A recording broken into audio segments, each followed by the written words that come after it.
All right, good afternoon, ladies and gentlemen. I'd like to call the meeting for the Transportation Advisory Committee for the Pikes Peak Area Council of Government. It is 1:30 on September 19th. I'd like to start off by going around and doing introductions around the room. My name is Gail Sturdivant. I am the City Engineer and Deputy Public Works Director for the City of Colorado Springs. Going around to my right. Yeah, I'm Todd Frisbee, City Traffic Engineer with the City of Colorado Springs. Jeff Guthrie, CDOT Region 2 Planner. Allison Burns, Grants Analyst from MMT. Lan Rao, Transit Division Manager, Mountain Metro. Darren Horsemeyer, Community Planner at Schriever Space Force Base. Mazadur Hussain, I'm the new El Paso County Traffic Operation Manager. Thank you. John Leosatos, PPACG. Danelle Miller, PPACG. Jess Bechtel, PPACG. Great. We'll start going down online as they're shown to me. Abba. Dravetti, Deputy City Engineer, City of Fontaine. Great. Thank you. Becky. Good afternoon, everybody. Becky Frank, Town of Green Mountain Falls. Dan. Good afternoon, Dan Ungerleider with the Town of Monument Planning Director. Okay. I almost said Jared, but you've already got it. Rob. Hello, Rob Fry, CDOT Planning Environmental Manager, Region 2. Great. Thank you, Rob. Stacy. Stacy Delosier, Public Works, Palmer Lake. Okay. And Victoria. Victoria Chavez, El Paso County. All right. And it looks like we have two external guests as well. Are you seeing anybody else, Jared? I just want to flag Andrew Marin from Manitou Springs also joined in as we were doing introductions. Oh, thank you. Andrew, do you want to introduce? Well, I guess Jared just introduced you, but. Andrew Morin, City of Manitou Springs, City Engineer. Thank you, guys. Perfect. Thank you. It also looks like we have John Hall on as well. John, we're finishing up introductions. If you'd like to introduce yourself. John Hall with CDOT, the North Program Engineer here in Colorado Springs. Thank you. Great, thank you. All right, moving on to item number 2, agenda approval. I did get a note from staff before the beginning of this meeting that they would like us to postpone item 6A, which is the fiscal year 25 UPWP amendment adoption. And if there's any discussion about that, we could have that now. Otherwise, I'd be looking for a motion to approve the agenda minus item 6A. Yes, 6A. This is Lan. I move to approve. Great, thank you, Lan. This is Abba, I second. All right, we've got a motion and a second. All in favor say aye. Aye. Aye. All opposed say nay. All right, I know we have a quorum. So I believe that agenda is passed as amended. We're going to move on to item 3, public comments and presentations for items that are not on the agenda. Jared, I'm going to look to you to see if anyone signed in person or online to make a comment or presentation. Madam Chair, everyone who is online is either a scheduled presenter or a member of the TAC. So we don't have any guests who are online. And similar with those in the room, it's either all TAC members or all staff. So I think we can move forward at your discretion. Great, thank you very much. We'll move on then to item number 4, approval of the minutes. The minutes were published in your packets. Hopefully you had a chance to review them. If you have any corrections or amendments, please let us know. Otherwise, I'll be looking for a motion.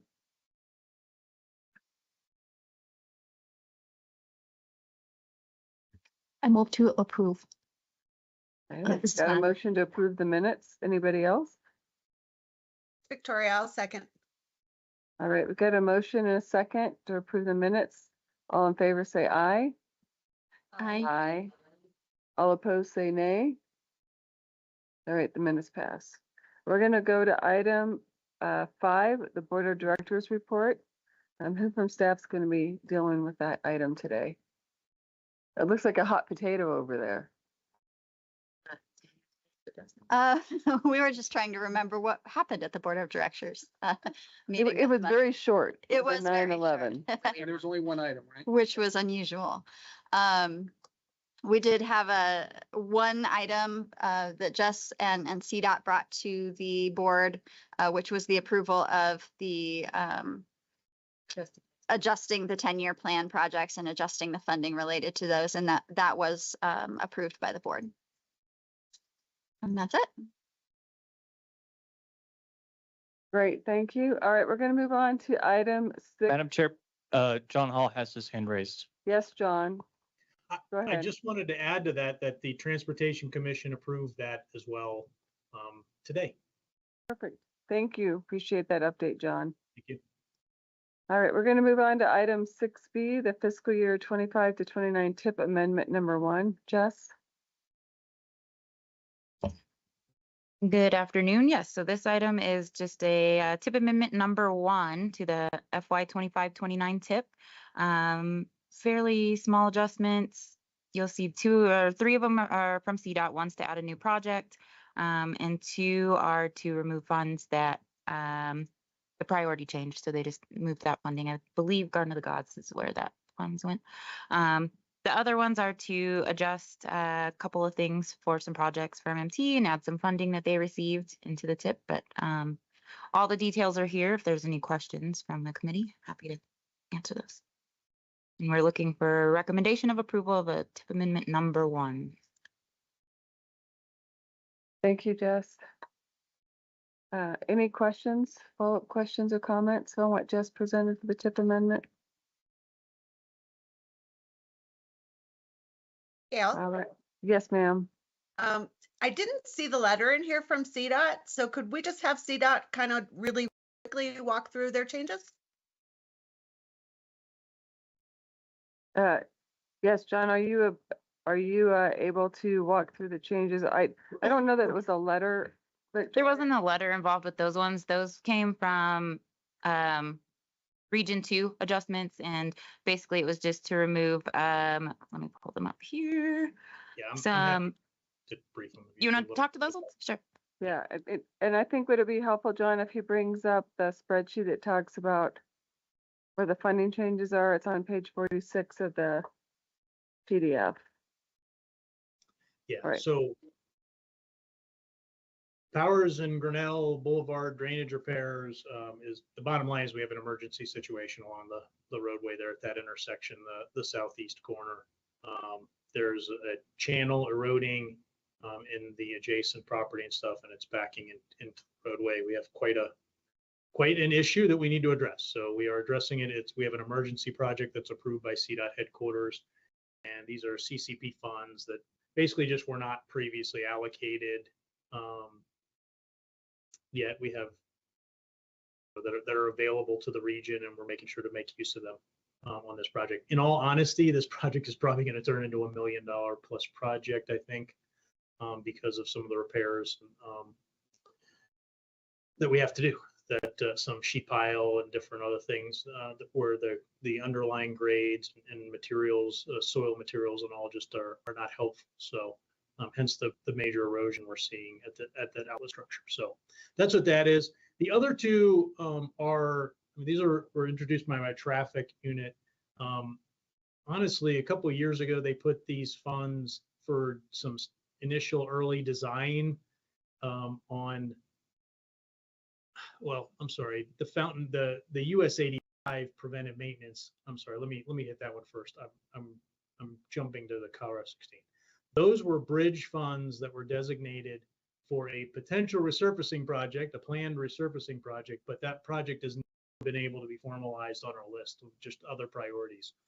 For example, this year, the I-25 Midway project, the 115 project next year. So we know that it's a priority for PPACG as well to get to US 85 on a resurfacing project, but we're just hitting the higher priorities first. These were bridge funds that obviously are meant to be tied with that resurfacing project. Since we don't have the resurfacing project, we need to just make sure they're better allocated elsewhere. The Colorado 16 was a medium barrier project. Again, the design money was put forward a few years ago. The bottom line is we've done some initial analysis. We never really budgeted the project. We did some initial analysis, and it's just not cost effective to try to fit in like cable rail barrier in there. It's a much more significant effort where it is needed. There is also significant just guardrail anyways in that far western part of State Highway 16. The rest of it is relatively urban to the kind of northeast section of Colorado 16. So the bottom line is those funds never really got stipped and they got utilized in awarding many of our other projects, some of which we talked about last month with the $24 million of other funding, including faster safety funding that went to Fillmore to Guard the Gods, Powers and Airport. So hopefully I explained that well enough, but I'm very happy to re-explain or describe that more. All right, Thank great. you, John. I appreciate it. Any other questions for CDOT or on the TIP amendment? Yes, sorry, I did not see your hand. I apologize. May I point out, I believe that I made a mistake on this spreadsheet on page 46. If you look at the 2025 adjusted amount column on the last row for that TIP ID 2023-033, that there looks like an extra zero there. It should be 71,000.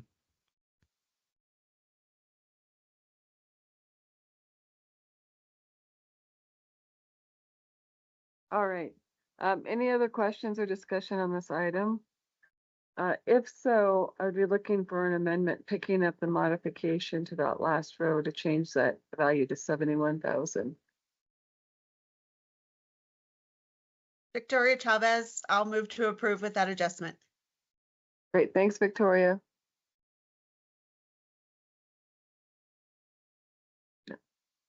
This is Lan. I'll second. All right, we've got a motion and a second. All in favor, say aye. Aye. Aye. All opposed, say nay. All right, our recommendation to approve the TIP is approved. All right, let's move on to item 6C, active transportation. Jason. Okay, good afternoon. The past couple of months, we've done a couple of fairly in-depth presentations on the content of the plan. So I think I'll spare you going through that again because it hasn't changed, and just do a real quick run through of the process, and then just have a very brief presentation by our consultants at Olson. So the project started in fall of 2023 with the hiring of our Olson firm, our consultants. We did a lot of groundwork collecting and reviewing existing member government plans. No need to reinvent the wheel there. The stakeholder process was one of the biggest elements of the plan, with a lot of interviews of member government staff, community organizations, schools and colleges, and others. There have been 2 rounds of public comment, one early in the project to give us some direction, and then the 30-day required public comment period that just wrapped up, which you'll hear about in a few minutes. We've gotten valuable input already from the PPACG board, talked a couple of times with the PPACG Community Advisory Committee in February and July of this year. And we've talked with this group, with the TAC, in March, July, and August, and conducted an in-depth TAC workshop this April. There's been a project website with comment opportunities and a mailing list that's been available since early in the project. One major focus of the project that I want to highlight has been the identification of an agreed upon regional non-motorized priority corridor set. A lot went into that, as well as a lot of comments and stakeholder process specifically around that, as well as around the whole plan. Some adjustments and corrections were made based on that feedback, and we think it'll be a useful tool for members as they pursue funding for projects on those corridors. And of course, as we wrap up the item, we'll be requesting the TAC's formal recommendation of this plan. And with that, I'll turn it over to our consultants at Olson. Yeah, thanks, Jason. I'm gonna share my screen, and I'm gonna fly through the first number of slides because Jason did a fantastic job of summarizing a bunch. One thing, Jason, we've talked about before, but this plan is not a required plan for the region. It is a voluntary plan, and as Jason mentioned, we really wanted to highlight how can we further the other plans, further the things the local jurisdictions are doing, and help in ways to get funding, to help coordination across the region, and other things. Jason covered that, covered the process. So I'll jump right into, just high level of what that plan had. The major topics was connectivity, which focused around this regional network, continuity, which focused around, a minimum cross section and some pedestrian strategies to ensure that we don't have, kind of disjointed infrastructure across the region, but not specifically calling out any individual sidewalk improvements or anything like that. It was not really the role or goal of the plan. Comfort, kind of highlighting different types of amenities that can be found or suggested to be included on regionally significant trails. And then the kind of need for maintenance agreements and just making sure that users of the corridors across the entire region have a similar experience as they move from one jurisdiction to the next. And then clarity, very much similar vein of wayfinding and policies, ensuring that there's some consistency for users, whether they're residents or visitors or tourists or anything like that. Just making sure that there's a key network of infrastructure that they can utilize kind of easily and readily across the region. As Jason mentioned, a couple of key recommendations were those priority corridors. So the 4 priority corridors were the Peaks to Plains, the Santa Fe to Fountain Creek Trail to the south, and then the Sand Creek Regional Trail. The other key recommendations and key outcomes from the plan were really the toolbox for member jurisdictions, letting them pick and choose how they would like to implement and how they'd like to move forward with the projects, and then as well as an aspirational timetable, kind of giving ourselves some goals to shoot for as we move forward in the into the future. So turning towards the comments, broke it into 2 different types of comments. So there's positive comments and negative comments. We all know how public engagement kind of operates. We've got vocal people on both ends, but there were some good themes among both sets of comments. So overall, the positive themes were just support for the plan in general, the potential for an active transportation regional plan to improve coordination, to improve safety across the region and encourage active transportation. There were several comments about, wanting to design streets kind of more centrally focused on bicycle and pedestrian safety, and a big emphasis on prioritizing safe routes. That's both for school and for destinations. And then the last positive comment, which is a great segue, is just a general desire for better signage, better wayfinding, better instruction for what cyclists and pedestrians are supposed to do as facilities end, as they look to find their other destination and move from one facility to the next. I have it as the last comment, the last theme in the negative comments, but I'll start with that. For the negative comments, the negative themes also included better signage and wayfinding. And that related to what are drivers supposed to do when there's bike lanes that have striping that maybe is inconsistent with the rest of the driving network, or what are they, what's the appropriate kind of reaction to bicyclists who are using the infrastructure in a way that's not expected. So more of an education than signage wayfinding, but it was a theme across both positive and negative commenters. Some of the other key themes for the kind of negative comments were that e-bikes need better regulation, more consistent regulation across the region, wanting to ensure that both the safety on trails as well as ensure that the users feel that they can be on the infrastructure. So with that, kind of turning to what is changing about the plan from the previous draft. If you remember, we started the 30-day public comment period after the last board meeting. So that just wrapped up this past weekend. So just made our way through all the comments. Many of the changes are just minor corrections, spelling, making sure that the table of contents is easily legible, things like that, just use of the plan itself and making sure that some of those minor things get resolved.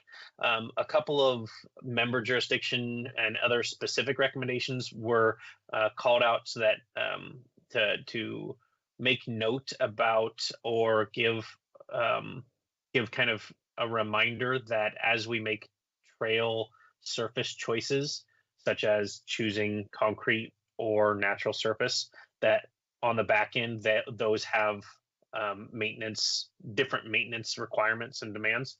So not to tell member agencies that they need to choose concrete, for instance, but that if they don't, then there's likely a higher likelihood for more often or more frequent maintenance, for example, as well as some additional detail on funding sources and funding mechanisms.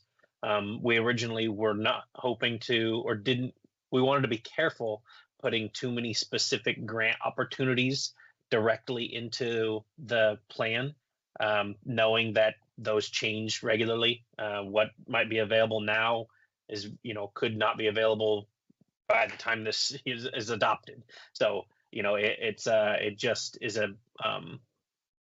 a pro and con of having some detail in here, but we're going to go ahead and add a few more grant opportunities and a couple of other grant suggestions and funding suggestions that will hopefully help member agencies make some decisions, make a couple of reach outs if needed, things like that.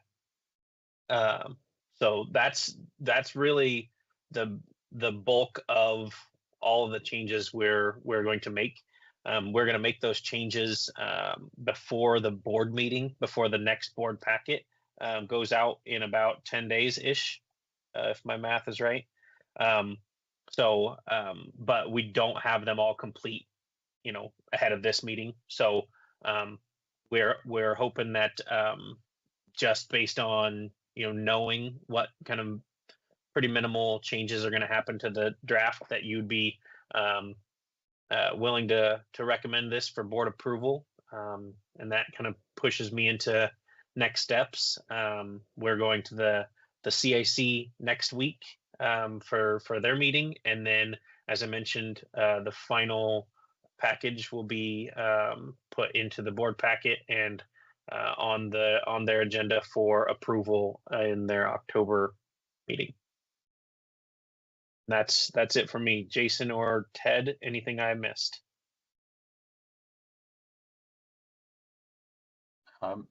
Nothing for me. All right, thank you, Kyle. Let's open it up for discussion. Questions?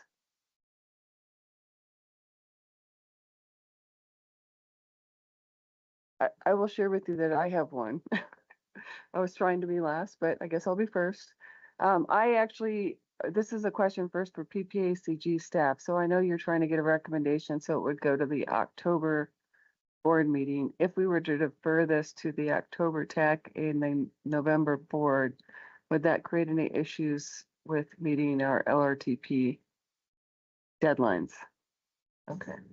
Well, the reason why I'm asking that question, because I would feel more comfortable if we actually saw the final product, because I tend to see that public comment gets incorporated in sometimes without maybe thinking about the whole impact on the overall plan. So I would like us to have the opportunity to review the final draft and make a recommendation on that final draft, as opposed to just saying it's okay, since there's no deadline rushed.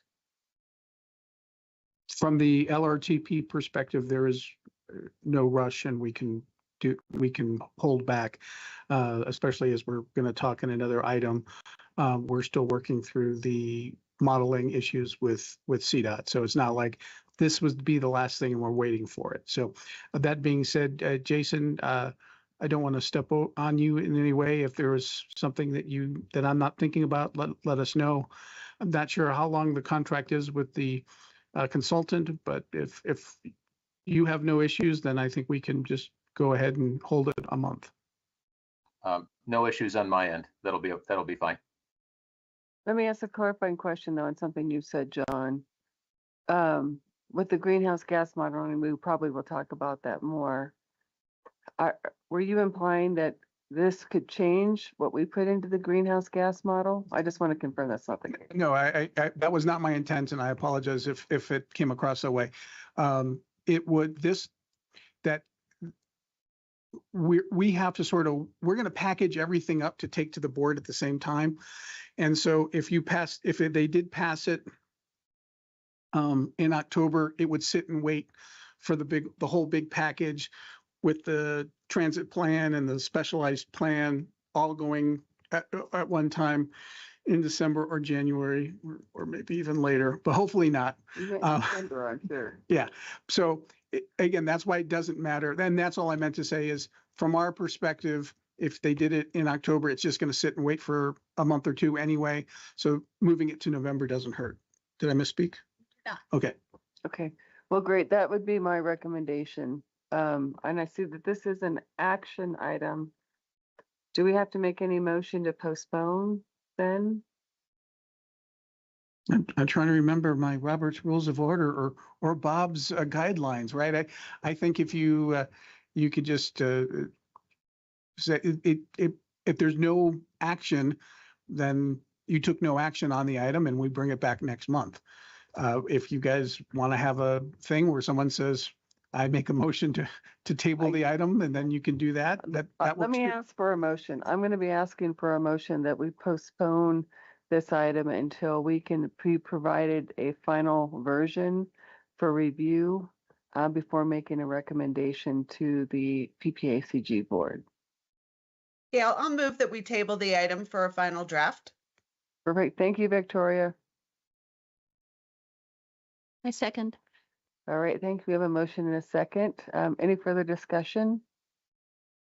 All right, all in favor say aye. Aye. Aye. All opposed say nay. All right, thanks. We will table the item until we've got the final draft. Thank you. And Jason and Ted and Kyle, I know you guys are doing great work on this plan. Please don't take this as a slight on the efforts that you're doing. We just want to make sure we have seen and fully vetted and understood what we're going to be recommending to the board in this case. We get asked many questions on this plan, so I want to make sure we're 100% comfortable with the content. We're All okay, right. and thanks for the clarification anyway. Thank you. All right, we're going to move on to item 7A, the RPP discussion. CDOT staff, John, I assume that's you? It's Rob. Okay, Rob. Yeah, no, I'm sorry. You threw me for a loop there. I thought you were talking about John Leosatos, not John Hall. So no, I'll go ahead and take this. So next month we're going to be coming to you guys, providing a draft list of FY29 list of projects across all our planning partners. But in advance of that, I want to let you know of some of the changes that our RTD is looking at doing with starting in FY29 with the RPP funding. So currently, for the last several years, I don't know, 10 plus or so, Region 2, their distribution portion of the $50 million for statewide RPP averages about $9.5 million a year.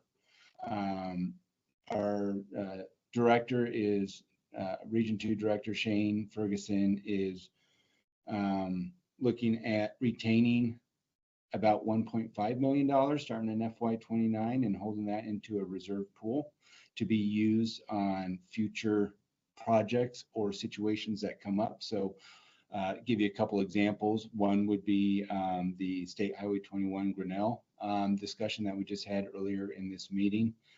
Just a quick pool of money that we could get to address some of those issues. Another item that I think is in the memo talked about a spring that popped up in State Highway 105 up in Palmer Lake. A lot of these projects are too big for our maintenance crew to tackle and take on, but they're kind of too small to fully develop into a project. So with RPP being our most flexible source of funding, he's looking at retaining about $1.5 million starting in FY29.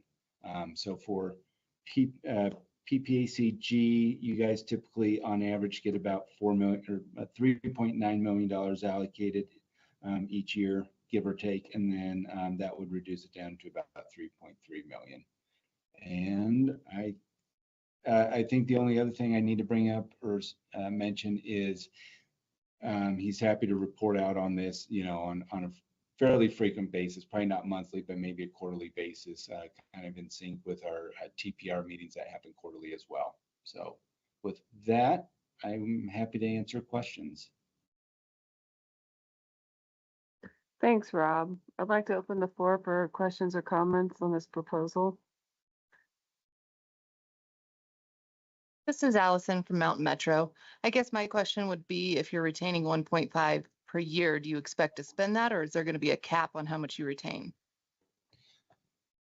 I think if I understand the question, that's, I don't want to get out in front of Shane. I don't know if he has a cap in mind at the moment.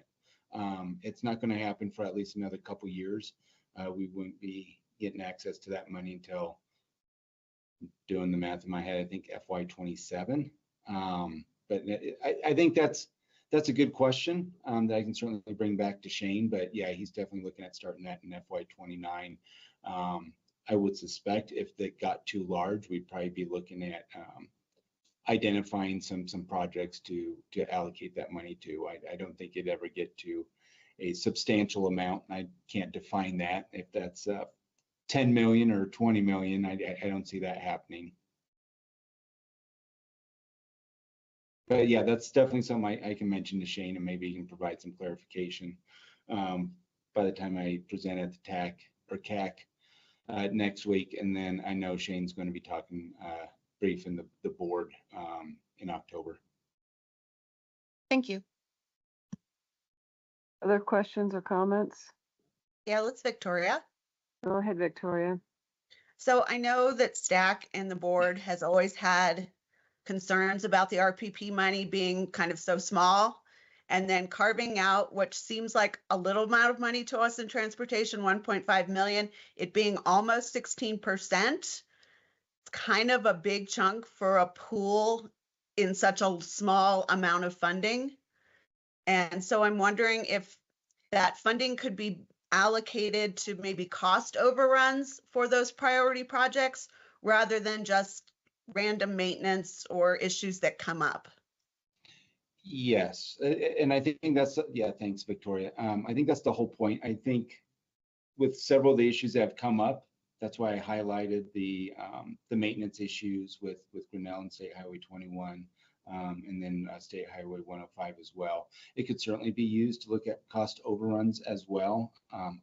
Having said that, when I did talk to Shane, I don't think that's the primary purpose, but it's definitely something it could be used and has been used for in the past. And I think one other thing to mention is I believe all other regions, I don't want to say all, at least most of the other regions do something very similar with their RPP funding as well.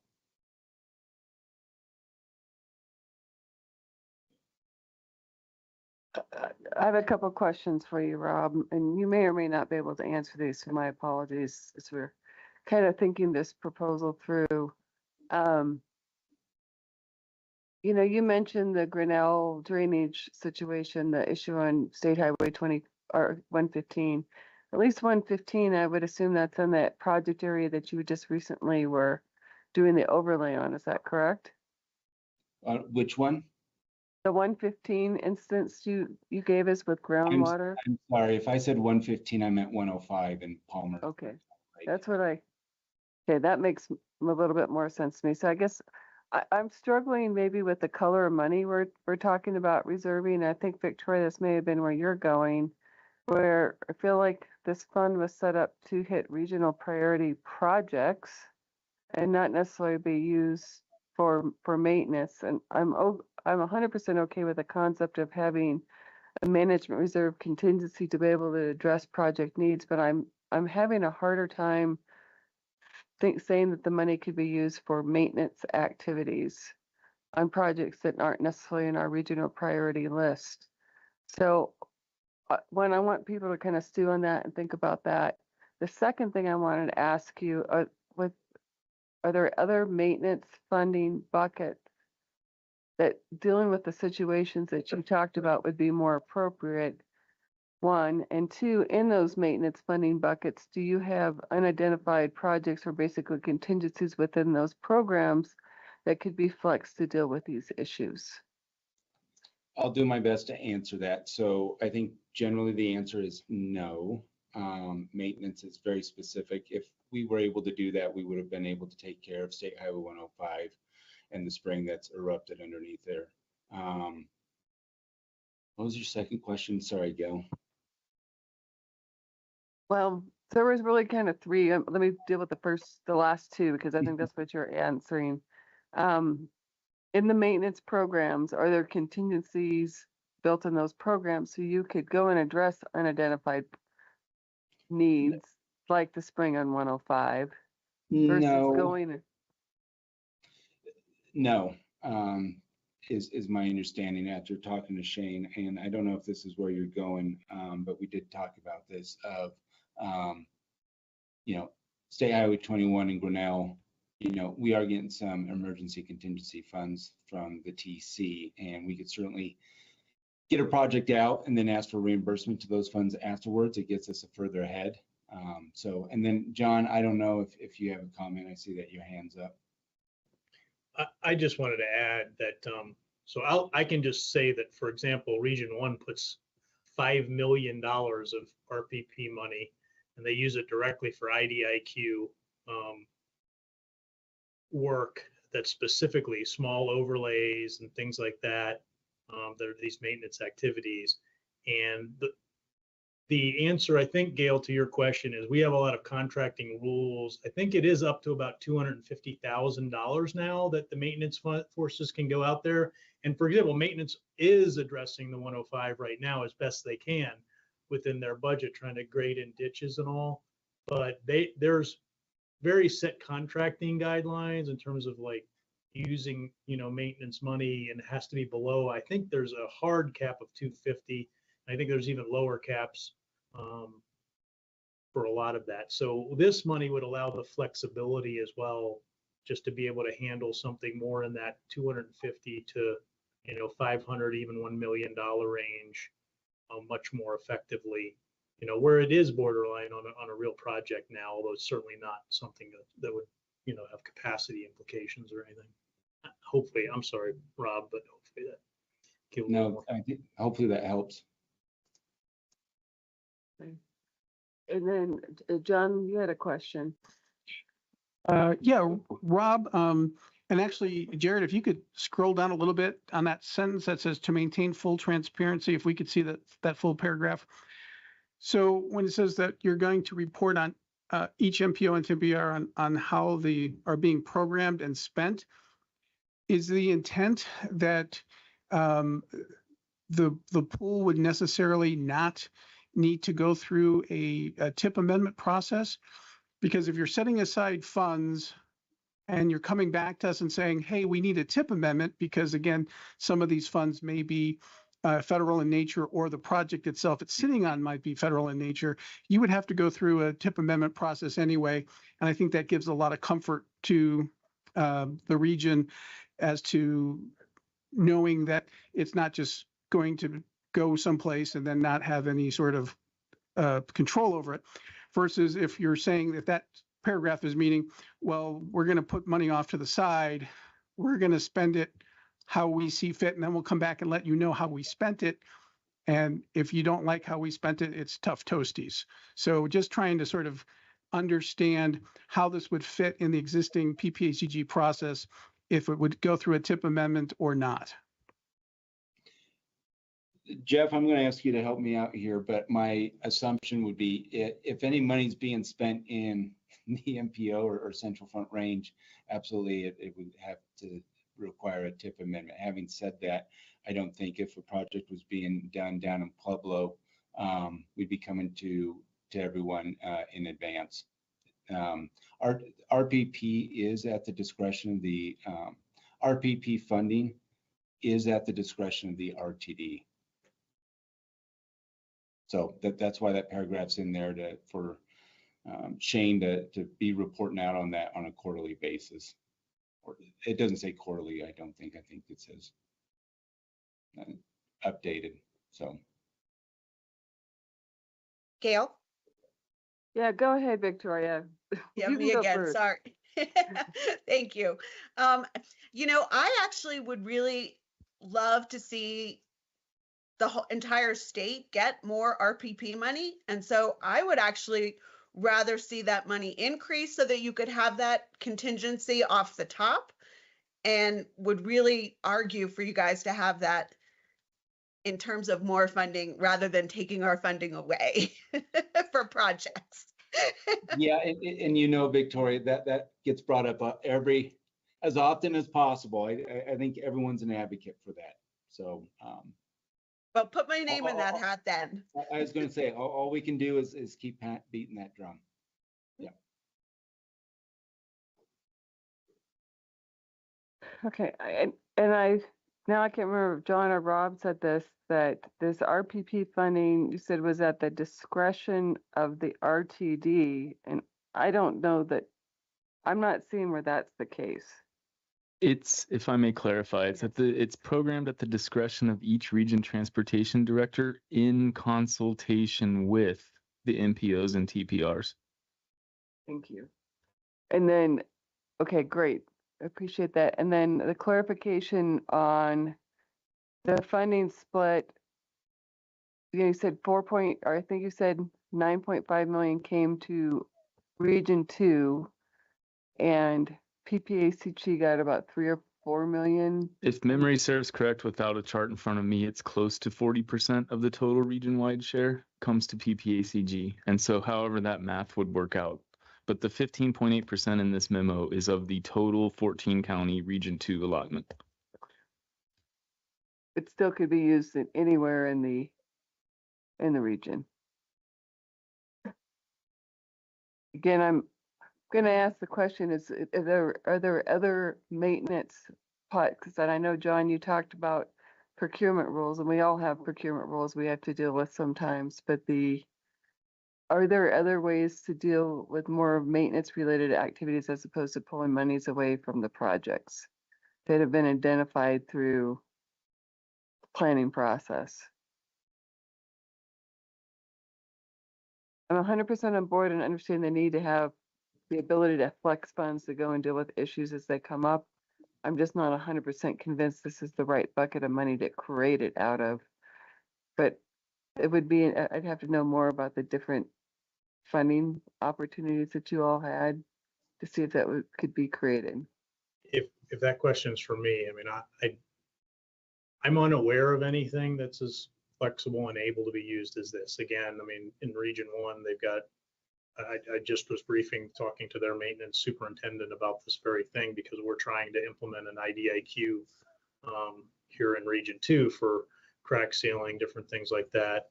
I will say that there are surface treatment funds that are also used in a similar way. So, I mean, that our region materials engineer, has designated for these types of activities as well. So, however, if I may, the surface treatment, to use that example, our surface treatment dollars are already programmed out, I believe, through fiscal year 28, if not 29. And in fact, we might be facing a shortfall in that fund. So I don't think that's a great candidate for this. And I don't know enough about our maintenance level of service funding, because I don't program that. I don't deal with that to speak accurately to what else is available. But John and Rob have both said it. As far as funds that we program through the usual planning process, this is definitely the most flexible funding source. And when we say flexible, we mean we could use it for not only surface treatment or maintenance style projects, but for all modes of transportation in most areas on system, and in a quick enough manner to be address it. And then to answer Mr. Liasato's question, I believe earlier, as far as, excuse me, a tip amendment process, if it was an existing project that we would be using these funds for per your policy, then that would be an administrative action. If it was an entirely new project that did not exist at all, then that would have to follow the PPACG policy of a policy amendment, going through the TAC, the CAC, and then the board of directors. I would just add that, I mean, as an example being the Grinnell project, we are, you first just approved culvert money as the first option there. So there are other sources, but they will get tapped into. We just happen to be lucky enough to have some funding and they're available. Yeah. So, John, I know this was just meant to be discussion today, but I can tell you that I think we're going to need to have you bring more information for us and have it maybe another level round of discussion next month. And it would be good to know what funding options are available for maintenance, because again, my feel is when I go back and look at the charter of this program, it should be used for capital efforts. And I feel like we're being asked to apply it to maintenance efforts. And that's very concerning to me, because I feel like we get so little funding from a capital standpoint anyway. This still might be the right solution, but I just feel like it's worthwhile to do our due diligence to ask the right questions about the different pots of funding availability. Yes, John Liasatos. So Jeff, and maybe this is a John Hall question. The statewide pavement management is what Performance Directive 14 based on performance measures. So basically, if your roads are in good shape, you get less of that money. If your roads are in poor shape, you get more of that money, right? And it's sort of a rolling sort of thing. Is that what we're talking about? Is that particular fund is sort of spent out until 2019? And have we taken into consideration that I think it was 2 years ago, the state had a focus on rural paving, and so sort of the rural areas got a bigger chunk. And I just want to sort of make sure that we're understanding exactly which pot of money we're talking about for that. Those are two different pots, if I'm not mistaken. And the surface treatment, the SUR code that you will see from time to time when we submit these amendments, that's to what I'm referring as far as being programmed out for the next several years. Okay. And no, that does not affect the rural paving projects. Okay. Yeah, I didn't mean to take over this. I think this is Rob's got the main one on this, not me. But yeah, I think, John, I think you're correct in the terms of the way surface treatment funds are allocated throughout the state. I think you described that roughly correctly. And that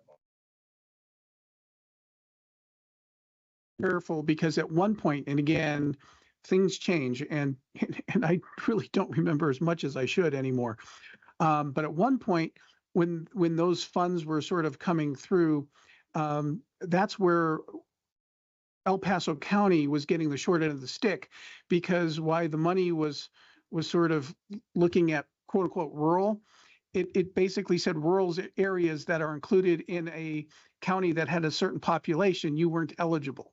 So we, by formula, by the way CDOT has been doing things, has sort of created some islands of El Paso County that doesn't get touched by this other fund.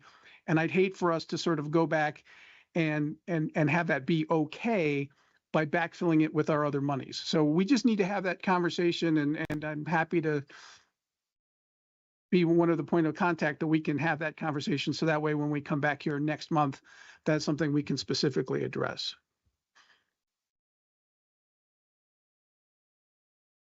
All right, great. Well, since we've discussed this, oh yes, Lan, sorry, I missed there's another hand. Thank you, Madam Chair. I hope I have the easiest question. So what is the reason behind 15.8%? For our operating budget, we have certain numbers, certain percentage based on how many months of reserve we're targeting. So this and I'm very new to the capital planning. Like, what is a good number, magic number for capital project reserve? Is it I think you're reading too deeply into this land, to be honest. The RTD pitched the 1.5 million figure, and it's literally 1.5 million divided by 9.5 million equals 15.8%. Thank you. It's a Yeah, easy round. right. And what I'm not seeing is this is not necessarily meant to be the management reserve or contingency for the overall program. They're looking just for a certain amount of money to flex in response. So, all right. Any other questions, comments in this? This is the most robust discussion we've had in a few months. Maybe we can get, never mind, I'll tell you. All right. All right, if there's no other questions or comments on that, I want to thank John and Rob for talking about that, and Jeff for jumping in and providing some clarification. And then I look forward to having further discussion on this next month. When yes, we, John.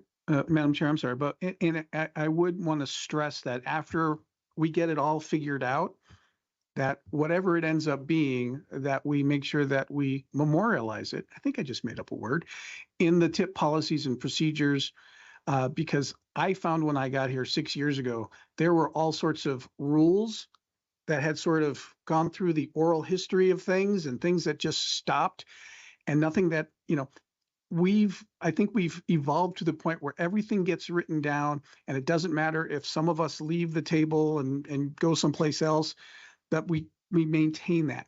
So I just want to make sure that when we come to an understanding, that understanding get put in writing in our TIP policies and procedures, to make sure that we continue to play by the same rules, no matter who rotates in and out of different chairs. Great point, John. Thank you for that.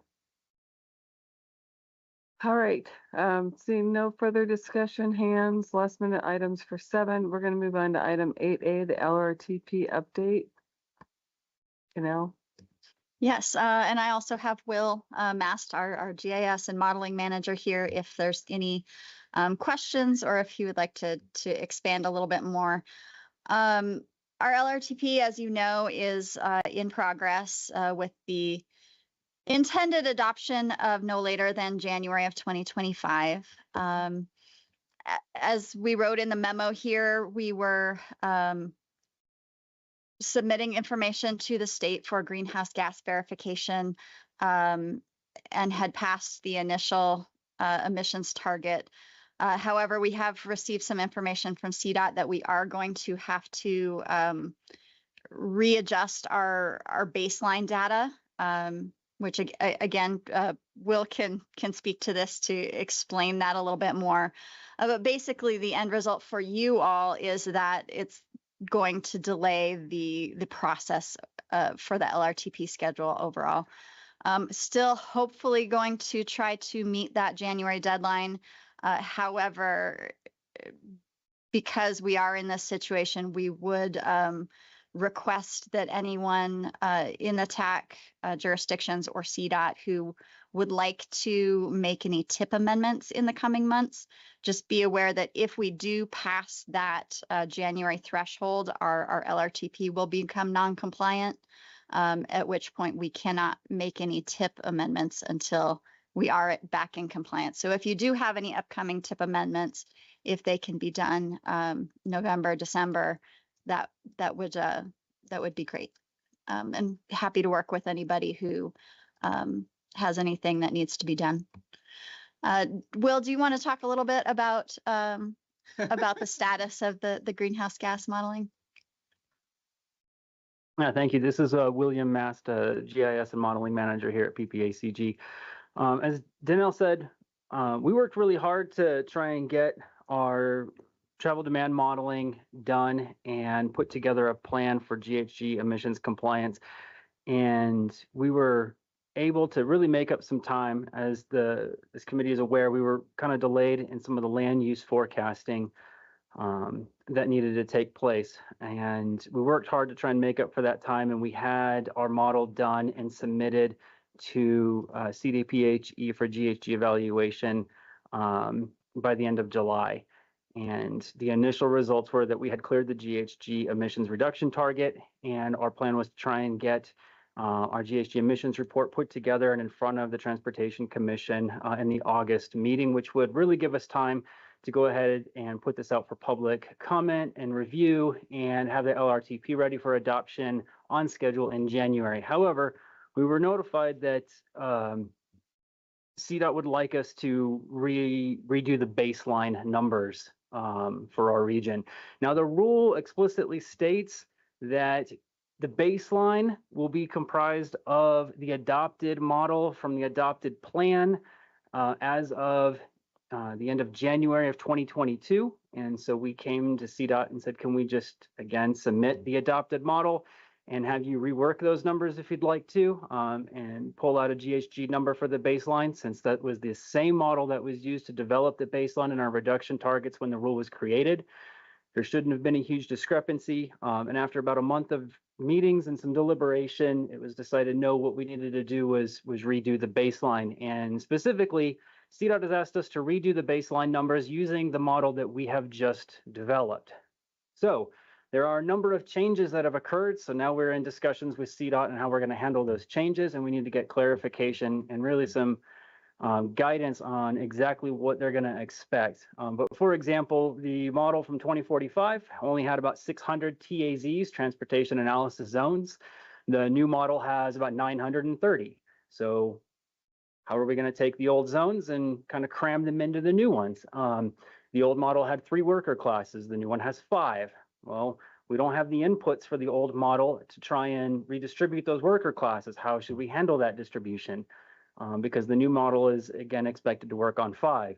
The old model didn't have anything for remote work because that wasn't something that was in consideration back when the 2045 plan was developed before COVID. The new model, obviously, with 5 worker classes, we have one class in particular for office employees that are more prone to be able to have remote work. And so that's a consideration in the new model, which coincidentally gives us a GHG benefit. So there's a lot of discussions now on what all needs to be done in order to rework the baseline. Once the baseline number is reworked and we have a new emissions baseline, then we will have to see if what we've come up with still clears the emissions reduction goal, because it is not adjusted when the baseline is adjusted.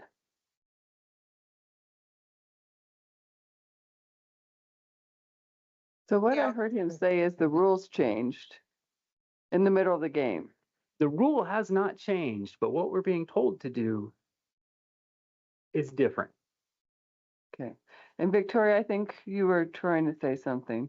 Yeah, so I'm a little concerned because, as you know, tip amendments have to happen all the time for a variety of reasons. And to be told, mostly through the process, that we've been asked to change things. Are we actually required to change this baseline? Or, I mean, it seems like, yes, the rules are being changed underneath us when the rule hasn't changed, and it feels really uncomfortable.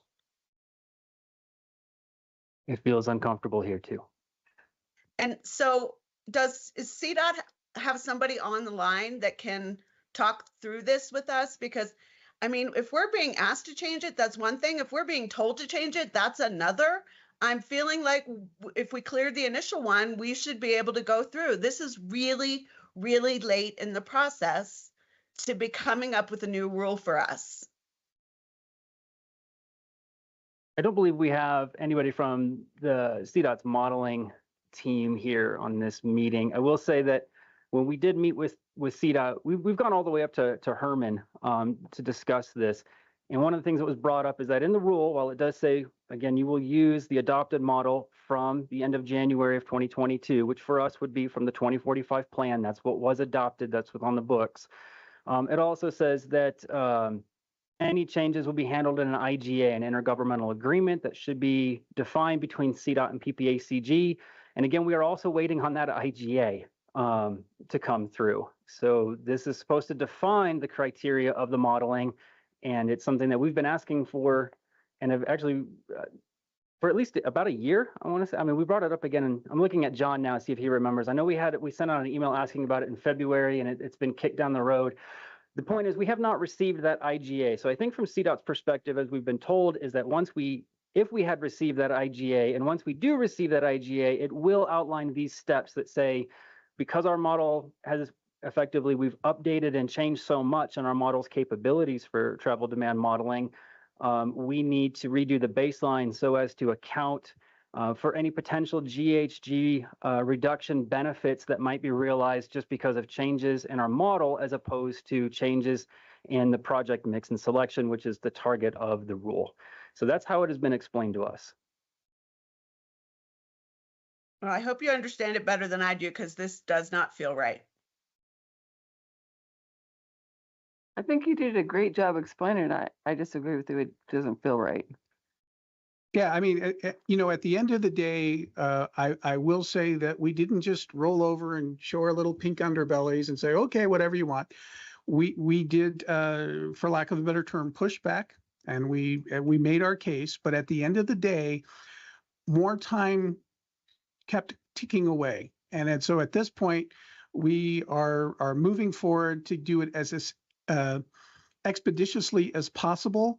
And so by working with CDOT and understanding what they're looking for, we're just trying to get what they want, get them to be happy, and have them and have them be in a place where they feel like we've met what they're looking for, and we can move forward. And so it is unfortunate at the end of the day that, again, so much of the schedule is not within our control. And that's why we're bringing up to the point to you that we might need to have, if you have a project that needs to move forward, and you believe that you're close to maybe needing a tip amendment, and you'll just wait to see if you go forward with it, there is a possibility that come February, we would have a non-compliant plan. And the way the federal rules read, at least the way I understand them, I see Aaron's on here, he can correct me if I'm wrong, is that if we have a non-compliant plan, you can't do tip amendments based on a non-compliant plan. And so we're just making sure everybody has a heads up. Hopefully, everything works out with our process with CDOT, and we're able to come to some understanding as to how all of those questions that Will laid out is how do we use the new model for some of these old things, and we're able to run it and get it done, and again bring it and get it through the process in January. It's just, we didn't think it would be responsible for us to just keep on smiling and saying everything's okay, we're going to make it, we're going to make it. We wanted to make sure that we were completely honest with you and said, hey, there is, especially again because there's CDPHE, which is a different animal to deal with that we don't normally have to sort of do. There's going to the Transportation Commission, and again on this rule that hasn't been done before, that we just said, hey, for all we know, we might be okay, and that we're planning on being okay. And Will and Casey have worked very long hours to be in compliance. It's just, it's out of our control. And so we wanted to let you know that, again, if somebody from Transportation Commission or somebody else says, well, you know, this is not what was promised to the environmental community, and the governor says X, and we can't move forward as we'd like, then we might not have a compliant plan. And so if you know you're going to have a project and you want to make sure you plan ahead and you want to do a tip amendment, that's great. And if everything works out, then you could do a tip amendment and move it right back in February. But that's all we're saying, is we didn't want to keep all the information to ourselves and not give you the opportunity to plan ahead if you needed to.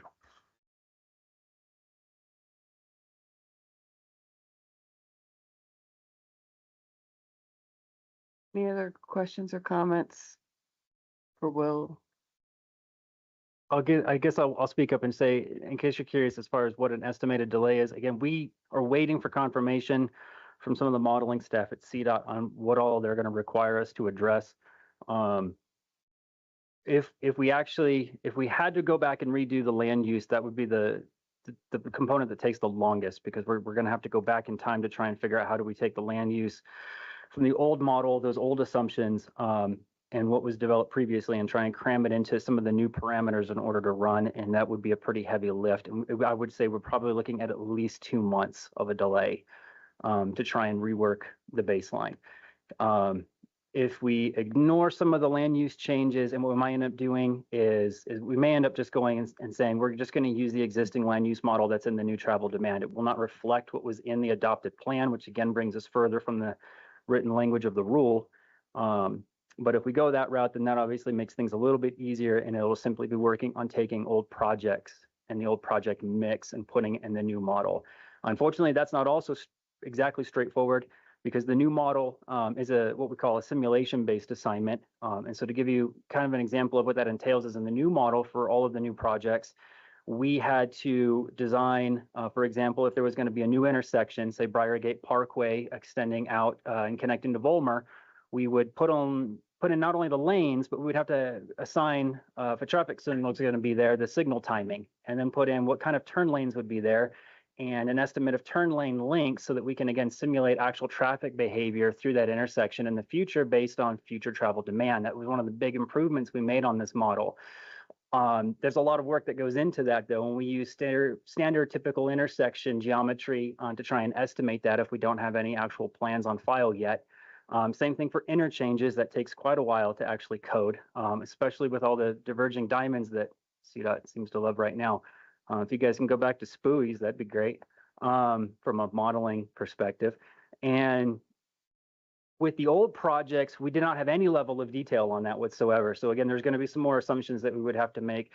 If it's just a project to put in, I think we could probably put that in and maybe have it done, hopefully in maybe just under a month. So that would be kind of the best case scenario. So that should give you an idea of what we're looking at in terms of delay. And then it still has to be resubmitted back to CDPHE, where they would have to then run it. And then we would get official results back from them. And then that would be the new baseline. Then we'd have to go back to the rule and say, what is the reduction requirement? Because again, the reduction requirement doesn't change.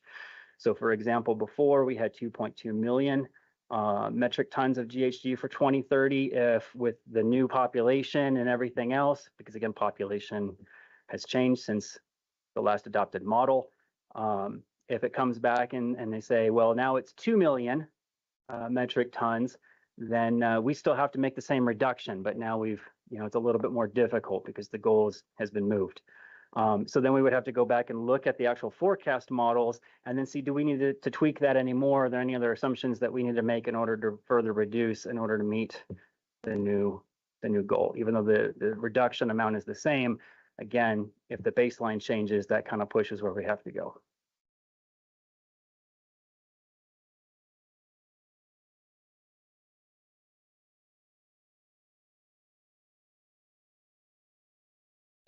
Yeah, as I said, I'm the new traffic engineer, so trying to get familiar with everything. Just a basic question from the modeling points of view. How much mode shift is driving these greenhouse impacts in the whole county, city, and the state? Are you guys saying? When you ask how much mode shift? How much mode shift is driving? Are we saying in the reduction? Yes. Because the greenhouse impact, at certain level I don't know how much this reason has, because when I was working for other reason, like, PSRC, Puget Sound reason, mode shift is a significant goal and impacts has to happen. And the state, everybody, that's why I'm asking a very general question for my understanding, how this particular reason has a goal, how that goal is that has a huge impact? Because we El Paso County, we don't have a lot of mode shift, and the greenhouse impact reductions is a challenge for us down the road.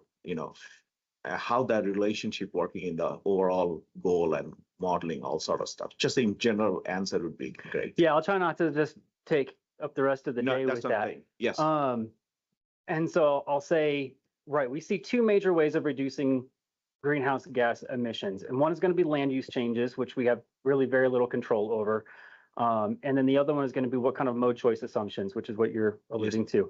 And we have made some mode choice assumptions that are different now in the forecast years than what we had seen in previous years or in past history. And we're justifying some of that based on an influx of funding that's going to a variety of, again, transit projects that could be developed in the future. We are also making some, again, mode choice assumptions in terms of the remote work, right? So we're reducing trips that would otherwise be included. And so rather than somebody, well, again, like look at this meeting, the prevalence of virtual meetings and things like that, reducing some work trips, reducing personal trips, things of that nature. I couldn't give you an actual percentage other than to say right now I can tell you our work from home is only about 10% of all office workers. And so compared to the entire workforce, I'd have to go back and look at those numbers, but it's not very high. And then our transit assumptions, again, right now, in order to meet the goal, we're also not very, I would say not very aggressive. We've got some room to play there. For example, we know looking at like CDOT statewide model, their work from home assumptions were just over 20%. And I think they assumed about a 7% increase in transit ridership every year. From their baseline. And so in order to try and reduce the VMT to a level where it would be compliant with the GHG emission factors, and that does bring up an interesting point, is we're trying to come up with something that we think is reasonable, but also does not put out a forecast that maybe is less than useful. The last thing we want is to have a future forecast where we are showing reduced traffic in areas, and then that adopted model is used for things like wildfire evacuation planning and other concerns, or maybe by a developer to show whether or not they need to actually add a signalized intersection for their development or not. And we don't want them to look at our model and say, well, look, you're showing a reduction in traffic, we should be fine on this. And so we're taking that into consideration, and it's actually something we've brought up with CDOT on, since we can actually control these mode choice assumptions, can we present this as potentially a scenario for GHG reduction, which is something that the FHWA encourages in our modeling. And so that we can say this would be like a project only reduction. This is what we can show in reduction based simply on the changes in our project mix for the region. And then with some more aggressive mode choice assumptions, this is what the potential GHG reduction would be. And that's what would comply with the rule. And we have not received any confirmation that that will be allowed, but it's something that we've looked at and asked about. Yeah, no, thank you very much. Just understanding the overall geography and the calculation on the GHG reductions and everything, I was seeing a huge challenge actually, how exactly even the modeling is going to be achieved that goal. Actually, it's not an easy, especially when we don't have an environment and the car ownership and everything that goes into that. It's not an easy reduction. Thank you very much for taking the time. Thank you.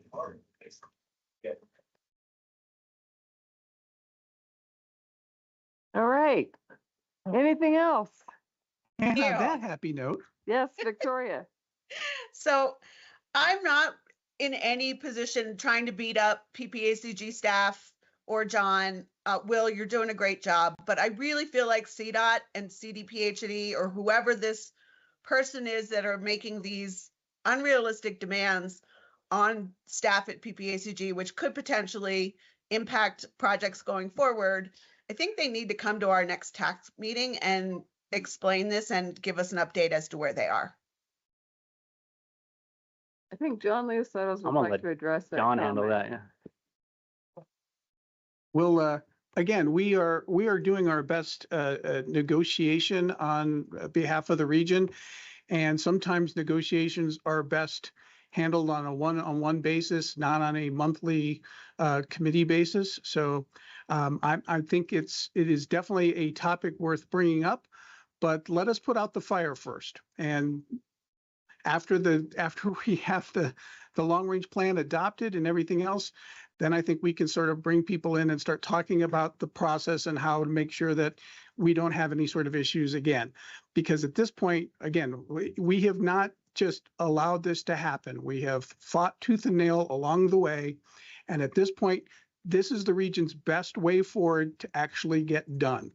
And by drawing another line in the sand and going back and starting these arguments over again, it will not speed up the process in any way.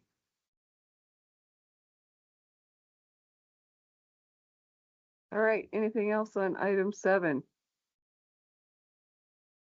All right, thank you, Will, John, supplementing. Item 8A, LRTP updates. I'm sorry, that was the LRTP update. So it was so long, sorry, there was something else. I actually did want to talk about item B on the LRTP updates. If you did not notice, I want to point out that Danelle put in her memo that if you have other projects you want to put on the unfunded list, that you get those to her. There's still an opportunity to do so. And I do want to make sure that bridge you're going to talk with them about gets on there. So I just want to make sure after you got past the greenhouse gas stuff, you saw that. Anything else that I missed on there?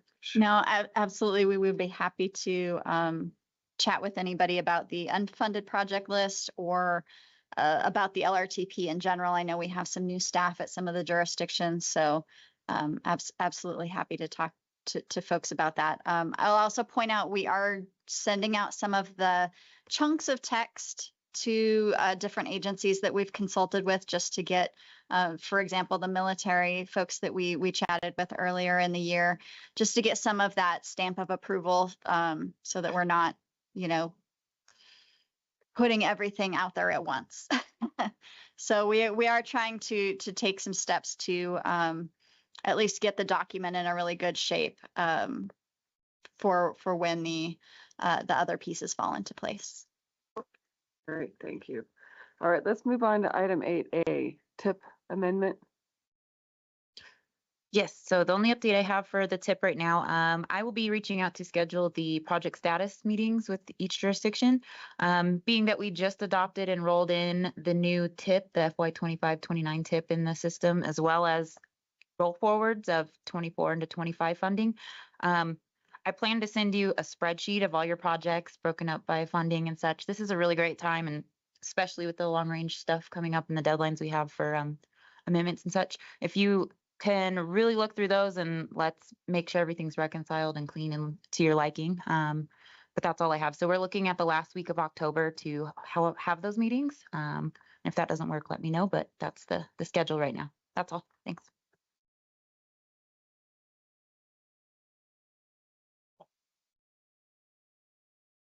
Right, let's go to 8C CDOT updates. Would you like to go first, Jeff? Thank you, Madam Chair. There's Right, nobody I can from tell you're headquarters here, excited. so well, I have a sheet with notes. I know. First and foremost, this obviously does not directly apply to everybody in the room, but the upcoming Central Front Range TPR meeting is scheduled for October 7th for those of you who have parts of your jurisdictions in the Central Front Range TPR. That is scheduled up in Cripple Creek. That will be meeting number 2 of our rural regional transportation plan, the 2050 plan development. And that should have an active transportation and transit focus.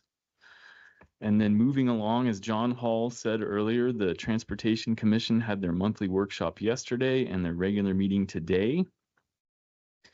Let's see here. The TC should have approved the MMOF match reduction request. I am, without looking at their agenda, sorry, I apologize. I believe that would have been a specific request from a jurisdiction that has come from PPACG in the past. That was not today. That should. Right. Sorry. Right. Thanks. Policy Directive 14 was on their agenda, the adoption of that. That is important. Let me check my notes over here because, sorry, PD 14 establishes the framework for us to develop and implement our 25-year 2050 statewide transportation plan by establishing performance goals and targets to help guide strategic transportation investments. Sorry, everybody getting over COVID. The top 3 targets are advancing transportation safety, fix our roads, and improve the sustainably increase transportation choice. And I can pass along more info on that to anybody through the PPACG staff if so requested. They should have also covered the adoption of fiscal year 28 and 29 asset management planning budget. And then I can also pass along the website to the Transportation Commission to anybody who's interested with the meeting materials and resolutions. As far as staff changes, I don't think that there are any in Region 2 to highlight, but please, anybody listening in, do correct me. There are a couple at headquarters that I can quickly say. There is a position opened in the transportation planning, the multimodal planning branch for a planning specialist 2. Excuse me. And then I'd also like to highlight that we do have in our headquarters a subrecipient grant support unit that was created this past spring, and I do have the contact information of the subrecipient grant support unit manager. This is going to be a team of support staff who will help to implement our grant practice improvement efforts that we are internally undertaking right now. They also can help anybody with any questions, again, if you are a subrecipient of any kind of pass-through funding. And then as far as STAC, the Statewide Transportation Advisory Commission updates, the September meeting was virtual. The next meeting is scheduled for Thursday, October 3rd, and that is one of the 2 in-person meetings at our CDOT headquarters. As always, there will be a virtual option. But key topics covered at the September meeting included the 2050 statewide plan update with a discussion on the mentioned Policy Directive 14. And then STAC granted their approval of the updated draft STAC bylaws with officer term limits now established. This includes no more than 2 consecutive terms for each officer position, with the potential for one person to serve as chair and vice chair consecutively for a total of 8 years. When possible, the chair and vice chair will be selected as one from a rural area and the other from an urban area of the state to ensure that rotation. And then we've been taking just a tiny bit of our time to focus on helping our rural transportation planning regions update. I'm full of acronyms. Their RTPs, Regional Transportation Plans. That's the 2050 Long Range Plan. As I said, the upcoming October meetings are round 2 of this. And this is going to discuss our rural partners' updated plan goals and focus areas and ID their preferred process for project prioritization for the 2050 plans. And then I can also pass along the information for the STAC packet online. And I think that is it. Thank you, Madam Chair. Thank you. I do have, I have a question. You go first, I know. Jeff, do you want to mention the P4 meeting or the 4P meeting rather? Thanks for putting me on the spot with that. That is, go ahead. No, I've got a question. So since you're looking up at the answer to the last question, I'll give you a break. I think you're going to say it's Monday. Yes, it is Monday. It's at the Thank you all. Office. At the Acres County facility. meetings, Thank you. Monday, September 23rd at the El Paso County facility on Acres Drive, 3275 Acres Drive. It's scheduled for 12:30 to 2:30 p.m. Again, that is Monday, September 23rd. Thank you.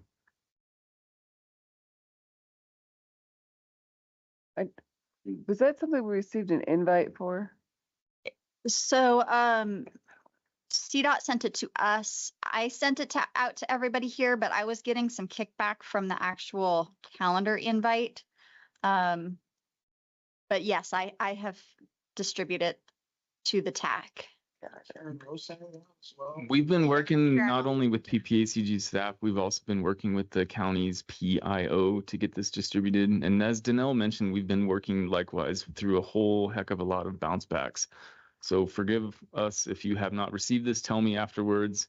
I can send it to you, I think, right now, actually, really quickly. Yeah, why don't you send it to me again? I still might not be able to come because I have council on Monday, but this is really for the planning process, correct? It's not the plan, it's the process. This is correct. The 4P stands for Project Priority Programming Process, and this is where we seek input, among other things, from our member jurisdictions as far as, again, what projects you see as your priorities in the upcoming plan. Okay.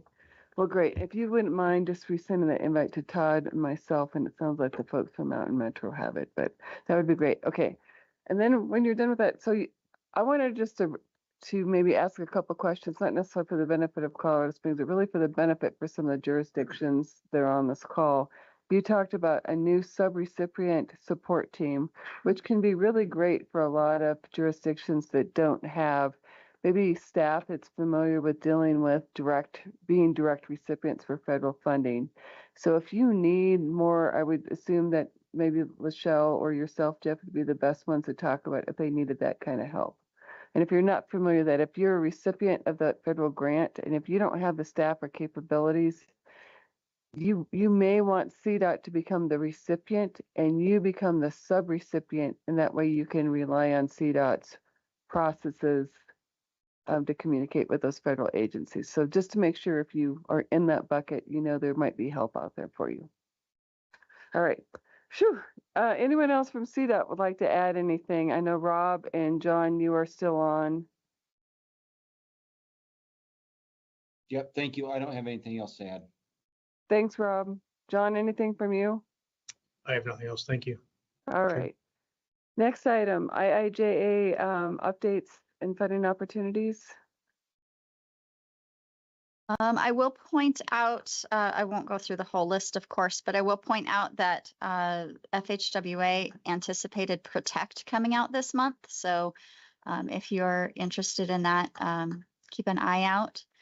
And I think that's really the only new item, except Safe Routes, Colorado Safe Routes to School has come out recently.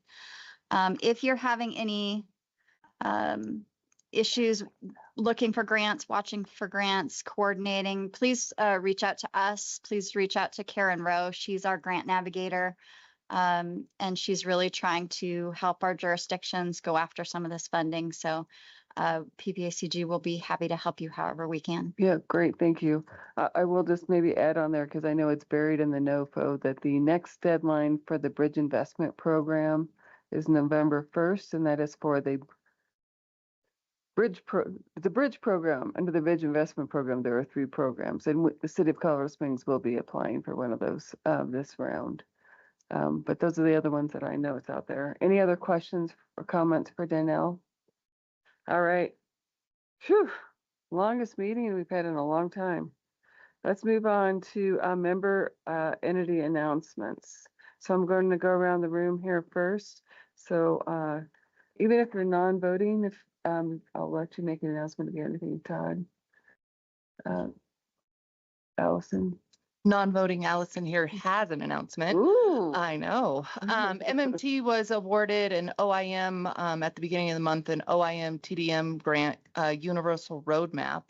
We're going to look through our fairs in our region and see if there is an easier way to encourage folks to ride transit and get off of single occupancy vehicles. Perfect. Thank you. And all right, Darren. And oh, you're very good. Okay, let's go online. Anything from Fountain, Abba? None for me, thank you. Becky? Oh, I think Becky, we outlasted Becky. Dan? We've also outlasted Dan. Andrew? Nothing from me. Thank you. Great, thank you. Thanks for sticking with us. Appreciate it. Most definitely. I don't think Stacy's on anymore. Victoria, anything from the county? Oh, I think you've heard enough from me today. We love you, Victoria. Thank you. All right. And I don't have Danelle. Can I just make everyone aware that the Safe Streets and Roads for All Safety Action Plan for the region that was awarded to the city of Woodland Park with PPACG supporting, that is out for RFP. So hopefully we will have some proposals in soon and be able to select a consultant to get started on that. Okay, and that may be worthwhile adding, the city did make a selection for their consultants, Olson, I believe, did I get that correct? To do the city's portion on that.